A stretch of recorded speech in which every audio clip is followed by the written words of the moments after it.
Okay, Cyberpunk, there is some pretty good news. There is some less good news, and unfortunately, it seems like this game is not going to be getting the full Witcher 3 treatment.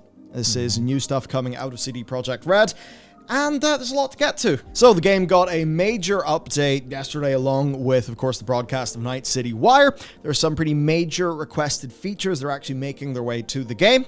Unfortunately, though, some things are at the expense of a part of the game's player base. Unfortunately, maybe the same player base that trying to cater for ended up torpedoing the project because of old console-related problems. Definitely a headache for that company. And unfortunately, we've learned out that this game actually doesn't seem like it's going to be getting the same level of ongoing support that The Witcher 3 got. I basically have to wonder if they would rather just move people on to the next game in the Cyberpunk universe, perhaps with them thinking, right, we'll do it right from the start and actually build something that we can extend in a way that is going to be decently free from debt. But that being said, the community can do wonderful things, and I think unlike with other CD Projekt Red games, the community is going to be set up to do wonderful things with the game that currently exists. Yep, that's the one thing that for all of the, this isn't going to get as much support from the developer, this project was cut a little early, they're kind of splitting the player base a little bit. Fundamentally what they're attempting to do, and this is the right move, and it's almost the same thing that's happening over at Halo with Infinite and Forge, but them going, wait, we've got the bones of a really, really good, open world Western RPG? Kind of like Fallout, kind of like the Elder Scrolls. We've got the bones, we've got the engine, we've got the world. Why not just do what those games do? And because obviously, the likes of Fallout 3, New Vegas, and the likes of Skyrim and Oblivion, they are still major games this day that you can play forever because of mods. And they're opening themselves up to that kind of, sorry, we couldn't make Cyberpunk what you wanted it to be.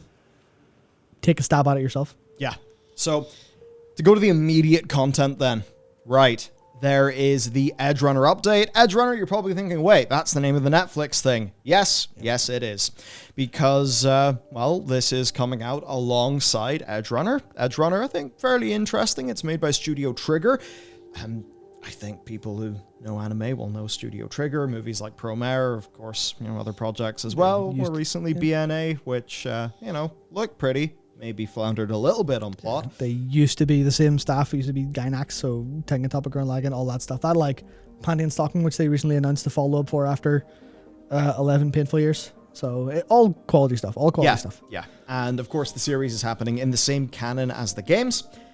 Of course, what this could do is fairly obvious. I don't think it's going to be able to do this, but Netflix's Witcher show, that actually caused a 554% growth in Witcher 3 sales. Witcher 3, of course, a game with an absolutely incredible long-tail performance. So while I doubt that Edge Runner is going to be kind of big to the same scale as Witcher, I think maybe just because of what it is, some of that effect could end up happening here.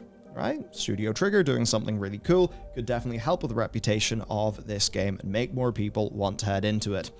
Actually, the new mission literally does start with footage from the anime, where you basically find a brain dance visor, and you pop it on and you watch some stuff from the series before the gameplay starts. So, that's something. Of course, there's more than just Edge Runner tie-in content, actually, and this is some pretty good stuff. So, Transmog is in. The idea that you can make your V not look like shit, like they're in clown gear, right? You can make one piece of gear look like another while preserving the original one's stats. So that's good to actually customize your character. Then there's also a clothing preview in stores. So that's good. Now, on a pure content level then, there's the Edge Runner content, 3 new side quest gigs, 11 new weapons and some reworked old ones, new hair options, as well as cross progression, which is pretty sweet between PC and console. They're also adding in a performance mode for the Xbox Series S, so that's pretty brilliant. And of course, a collected set of modding tools under Red Mod, which is a full suite of tools that will basically allow people to build stuff for the game. It's directly also pitched as a way to get into game development, which, of course, there have been Bethesda game modders who've ended up being picked up by that company. Oh yeah, the whole Fallout London thing falling apart or not falling apart, but having delays because their writers were literally like, Bethesda's like, do you want to work for us? They're like, hell yeah, absolutely. So that's a thing of a dream come true. And especially like nowadays compared to back in the past where it was a little bit like less direct to get into the industry from modding. It happened, but it was very like nudge, nudge, under the table, random email stuff. It wasn't like, here's literally, we have designed this so you will train to be, I guess, in a way, perfect for working in our engine on our games. It's very smart. Which is then kind of fun because they're moving to Unreal 5 for their next games. But it's still, it does build a lot of core competencies. Sure and they do say that, of course, many people in their own team ended up getting there because one of the things they could show off is mod work that they'd done. So, I mean, by the way, if you want to get into game development, mods are a pretty good way to actually show that you're driven, that you've got passion, that you'll do sort of these cool things to develop yourself in your free time. That's usually a signal, oh, right, this is somebody who's really fucking into games. They'd be good sense. And also, there's Roach Race, a game within a game. Incredible. Incredible. So anyway, that's just a little bit of fun. They actually did ask for some feedback in this specifically, and if people like it, they'd be interested in doing more arcade content. But yeah, this is just an arcade scroller that is sort of like a little, mini game within the game. Right. Beyond that, then, they have promised a few things. So there are some other gameplay feature updates, like a overhaul to the police system, an overhaul of the vehicular combat model, which I think is sorely needed. These are two things that will likely be connected, so perhaps the idea that you could actually have a cool, like, car chase with the cops, that might actually be there, and you can look forward to that unless you plan to play on the last-gen consoles. Now, the thing with the last-gen consoles, bad experience anyway, even with fixes, like, it's just not ideal. You got a choppy frame rate, stuff doesn't look as good as it should. I mean, obviously there's the financial side of things, but you do have to wonder just how much did support for older consoles hurt this game. I think originally what they wanted to do is have this be a, PC and then swan song of the current gen sort of game, but it ended up being delayed so much that by the time it came out, people were just playing, ideally, say, they were playing on the new console. Yeah, ideally. It was still the PS4 version, right? Just on the new console. So it was a big old mess. And yeah, they are going to be dropping future support for those older gen consoles. No more updates beyond basically your kind of bare minimum tech support. And that is a really rough thing when you think about the things that they have said, right? Because in an earnings call at November 2020, when it was extremely obvious that it was totally banjaxed on those consoles, well, on the topic of consoles, he said, of course, this is Adam Kaczynski, the joint CEO. Of course, it's a bit lower than the pros, but surprisingly good for such a huge world. So a bit lower, but very good. Very good is what he said of what would end up being the launch version of that game, where, of course, very shortly after he said those words, and after they pretty much deceptively handled reviews, the whole thing ends up being a shit show. Sony pulls the game from sale in the PlayStation Store, and it's just sheer chaos. Of course, then it does get fixed up a bit to the degree where Sony are okay to put it back on the PlayStation Store. Then it gets the next-gen patch and some content updates. And now we're where we currently are, where the game is going to be getting its final update for the old consoles that's tying into the anime. Now, the game is going to get an expansion. And if you're a last-gen player, you will not be able to play it on your last-gen machine. You absolutely will need to upgrade. Now, the good bit here is CD Projekt Red have promised free upgrades for anyone who wants to move from last gen to current gen, right? And I suppose, by the time the expansion comes out, maybe in a year, yeah, more people will actually have newer stuff. But it does mean that, if you cannot change from an older console, you will miss out on that content. Yeah. Overall, I don't think it is the most massive issue, but I think based on their history of promises and stuff, it is it's another kind of unpleasant feeling. Yeah, I think it's kind of it's weird because those consoles have been out for a while enough, right? It's been long enough now. Are we approaching 2 years? But it's that thing where this was kind of like this whole, this generational gap will bring everyone along for the ride. In terms of the games that have been released, no one's really felt that too well. Obviously, I'm sure there's like Forbidden West players for Horizon, and maybe theoretically the first wave of Cyberpunk players if they enjoyed the game despite the problems. And then like it'll basically end with Ragnarok, right? That should basically be the last, oh no, it's time to just upgrade now. And that's the unfortunate thing where I think they maybe planned expansions to be a little bit faster, but it's just like 2-year mark where it's like, no, it's the old consoles are just holding games and people and the experience back. And really unfortunate that comes around the same time that Sony are like, hey, PS5 is more expensive now, deal with it.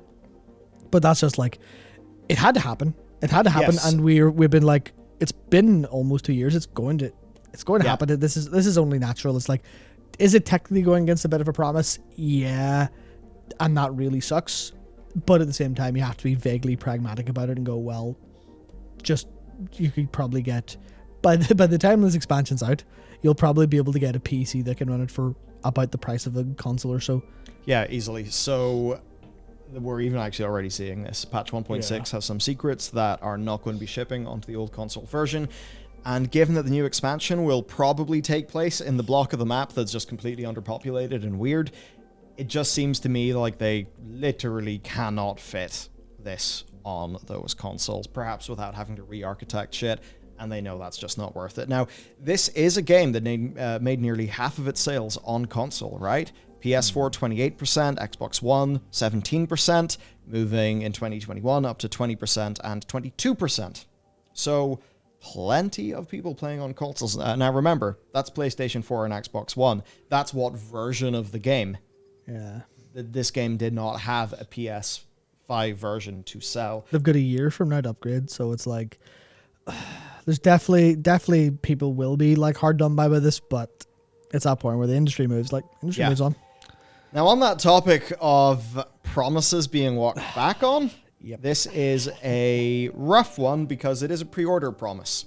So when you could pre-order this game, they had said that it will have no less DLC than The Witcher 3 had, right?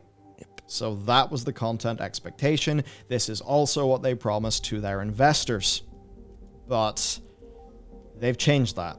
So we do know that expansion number 1 will come out 2023. They say they're hoping for sooner rather than later, but they want to make sure that it's good. The expansion is called Phantom Liberty, and it's going to, of course, feature Johnny coming back, right? So we'll have some more Keanu. It opens up a new area of Night City, likely the one that is curiously underpopulated in the original game. And they're saying that it's a spy thriller expansion. So you know what? That all seems awesome. Of course, not in the last gen. There's a teaser trailer where they show female V taking an oath to serve the new United States of America. So maybe this is going to be dealing with some of the faction stuff outside of Night City. So an interesting way to build out the world. It seems cool. Seems like the sort of thing that I would be down with. But if you're expecting Cyberpunk 2077 to get the 16 plus individual DLCs, and of course the 2 story expansions of The Witcher 3, you're going to be disappointed because, and this is a weird way for us to learn this, via YouTube comments, they said on their YouTube account, "Glad to hear we sparked your interest. As for the future, Phantom Liberty is the only planned expansion for Cyberpunk 2077. So obviously something has changed between 2020 and 2022. I guess we're in a situation now where they've came through the pandemic. They've sort of reoriented the structure of their company and their development teams to be able to work on multiple games at once. Of course, a part of that has involved scaling down the size of the live delivery Cyberpunk team. This is stuff that we've seen in their financial reports, right? Where they've had just this little chart of development teams engaged in ongoing projects. And you can see support for Cyberpunk plus next-gen version just gets smaller and smaller and smaller, while there still has been that Cyberpunk expansion team, right? But overall, that's the situation. A slightly awkward thing too is there were some studio departures that we found out about, with several senior staff leaving. The most recent was, of course, on the day of the update's announcement, which is a little bit, like people move on, but it is just sort of some rough timing. So Idre, who was the production director, he has left. He's the person who was responsible for scheduling updates and managing the Team for the Game's ongoing support. Well, you can see why he would want to, maybe move on to something new after that. Yeah, I think it's just like, all right, Cyberpunk, we can draw a line under it. Yeah. That's it. Time to move on. I think that's what they're doing. Ultimately, when we think about this stuff, if they're charting ahead their vision for their company, we know that they're moving to Unreal Engine 5 for their new projects. That means, and they're also doing parallel development on Witcher and Cyberpunk stuff. That's not such that they will have a Witcher and a Cyberpunk coming out, the same year or something. That would be smart. They want to have a Witcher game, a Cyberpunk game, a Witcher game, Cyberpunk game. They've massively increased overall team sizes to be able to do this. They just, they don't want like a 7-year wait between their games or something like that. So I'm thinking that overall for them, any investment into UE5 stuff is going to be worth it, because it's not like you just buy Unreal Engine 5 and it has everything you need. No, you need to integrate your pipeline into that. You've got to work out so many things, right? There are loads of technicalities, shared technology that will plug into that engine that can be used across both of their games. So they probably are in a situation where anything that they're doing in Red Engine is basically just investing time and resources into something that is old, that is not in alignment with their long-term company vision. Whereas if they invest that in the future projects, well, new technology made for Witcher 4 might help the next Cyberpunk game, and vice versa, right? Because they're a big role-playing game studio. They're going to move to UE5 and then make all of the tools they need for a role-playing game. So where the bad side of this was, say, EA and Frostbite, I think they are basically trying to do the sensible version of that. And ultimately, I think that's why they thought, sure, we could probably do really well off a second expansion to Cyberpunk, or that team could be moving over to the thing that is actually our company's future. And I have to imagine that is the thing that they decided to do. Yeah, and for I think what this kind of means for Cyberpunk players and people who are kind of interested in that game, because like when it comes to the expansion comes out, because the vast majority of people who bought The Witcher 3, right? I imagine most of them bought like the complete edition at the end of the day. The one that's, hey, this is everything, like enhanced edition, this is it perfect, this is everything, is max out for it. This is the best experience you could possibly have. It took a long time to get there, but it's there. Same with people playing like No Man's Sky now. In this realm of, and this is starting to become very personal to how I feel about video games, you just can't play everything. There's literally not enough hours in the day. If you didn't need to sleep and played games for 24 hours a day, there would still be far too many for you to actually, get through. In this realm of live service games eating every second of your time in often enjoyable enough ways, and 7,000 indies of the same genre that have infinite playtime, it's like it kind of gets to that point where if you were disappointed by Cyberpunk and maybe you were too annoyed by it and didn't buy it, it's like you can probably have a very good experience if you buy the expansion when it comes out, or wait for like, I guess maybe a year after that and then get it. Maybe you'll get like the new consoles at a decent price, or a better experience for like I mean, looking at the leaked benchmarks from Nvidia's new graphics card series, it's like, do you want to play Cyberpunk 4K 144 hertz in 2024? Go for it. Like, sounds a lot better to me. yeah, maybe that's a bit out there, but even 4040p 140 hertz perfectly playable, especially when you get into mods and you think, well, Cyberpunk is a great baseline. It is once they fix a couple things, but even if you think about what happened in Skyrim, and this is not a defense of CD Projekt Red, I mean, I think it's perfectly acceptable to go, hey, modders, work away, we'll see what you can do. Because you look at, like, I remember even not long after it launched, I remember playing Skyrim on PC with a complete combat overhaul mod. And I was like, oh, that stuff was all, like, actual base Skyrim combat, boring, awful.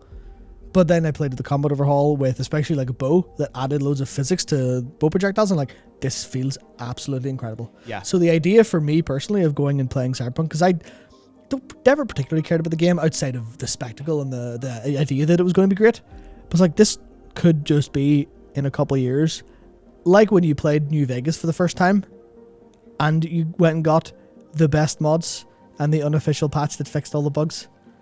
With hopefully the red mod tools are good enough. I haven't looked into how good they are from people checking around, but like it could be one of the best PC gaming video experiences because of what the PC gaming community have done to it. And it's all some credit to CDPR for making the base, for setting up all the artistic assets for people that want to live that fantasy out and play in that world, and then give people the keys to just go, oh no, yeah, this belongs to you now.